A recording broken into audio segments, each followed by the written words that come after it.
ஆசிரியர்கள் அனைவருக்கும் வணக்கம்.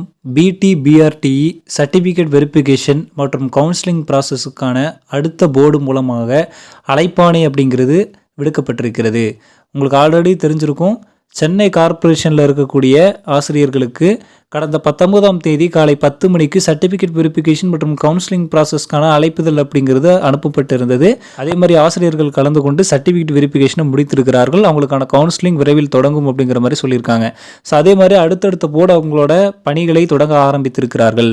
அடுத்த போர்டு என்னன்னு பார்த்தீங்கன்னா, ஆதி திராவிடர் நல இயக்குநரகம் மூலமாக தேர்ந்தெடுக்கப்பட்டிருக்கக்கூடிய ஆசிரியர்களுக்கு வருகின்ற 26ஆம் தேதி காலை 10 மணிக்கு ஆதி திராவிடர் நல இயக்குநரகத்தில் பார்த்தீங்கன்னா இந்த சர்டிஃபிகேட் வெரிஃபிகேஷன் ப்ராசஸ் அப்படிங்கிறது நடக்குங்கிற மாதிரி அழைப்பாணை கொடுத்துருக்காங்க. இந்த அழைப்பாணையில் என்ன இருக்குது அப்படிங்கிறது தெளிவாக பார்க்கலாம் வாங்க. நாள் 20/11/2024 அழைப்பாணை. பொருள்: ஆதி திராவிடர் நலத்துறை ஆசிரியர் பணியமைப்பு கல்வி பள்ளிகள் 2023ஆம் ஆண்டு பட்டதாரி ஆசிரியர் பணியிடம் ஆசிரியர் தேர்வு வாரியம் மூலமாக ஆதி திராவிடர் நலத்துறைக்கு தெரிவு செய்யப்பட்டுள்ள தற்காலிக தெரிவு பட்டியல் இடம்பெற்றுள்ள பணியாளர்களின் விவரம் பெறப்பட்டுள்ளது. சான்றிதழ் சரிபார்ப்பு மற்றும் கலந்தாய்வில் கலந்து கொள்ள விவரம் தெரிவித்தல் தொடர்பாக அப்படின்னு சொல்லிட்டு கொடுத்துருக்காங்க. பார்வையில் என்ன கொடுத்துருக்காங்கன்னா, ஆசிரியர் தேர்வு வாரிய தலைவரின் கடித நகல் எண் அப்படின்னு சொல்லிட்டு கொடுத்துருக்காங்க. அதுக்கான நாள் கொடுத்துருக்காங்க. அப்புறம் என்ன தகவல் சொல்லியிருக்காங்கிறது தெளிவாக பார்க்கலாம் வாங்க. 2023ஆம் ஆண்டிற்கான பட்டதாரி ஆசிரியர் பணியிடத்திற்கு ஆசிரியர் தேர்வு வாரியம் மூலமாக ஆதி திராவிடர் நலத்துறை தெரிவு செய்யப்பட்டுள்ள தற்காலிக தெரிவு பட்டியல் இடம்பெற்றுள்ள பணியாளர்களின் விபரம் பார்வையில் காணும் கடிதத்தில் வெளியிடப்பட்டுள்ளது.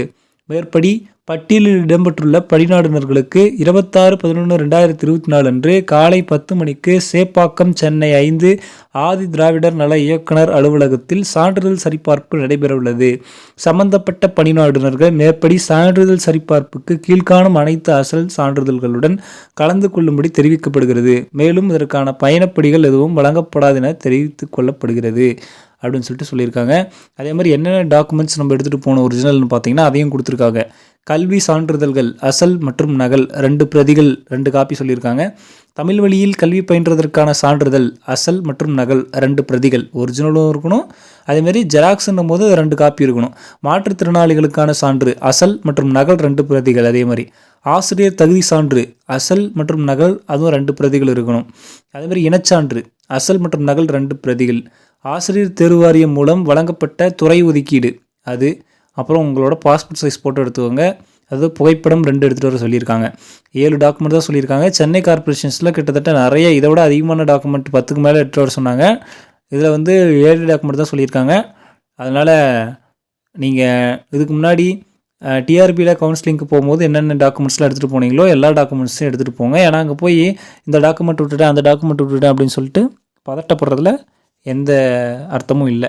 ஸோ இதில் ஏதாவது டவுட்டு, ஏதாவது சந்தேகம் இருக்குது, உங்களுக்கு ஏதாவது கவுன்சிலிங் போகிறதுக்கோ இல்லை உங்கள் பேர் வர்றதுக்கோ இல்லை ஏதாவது இதில் சந்தேகம் இருக்குது அப்படின்னா கமெண்ட்டில் சொல்லுங்கள். நான் அதுக்கு ரிப்ளை பண்ணுறேன். நன்றி.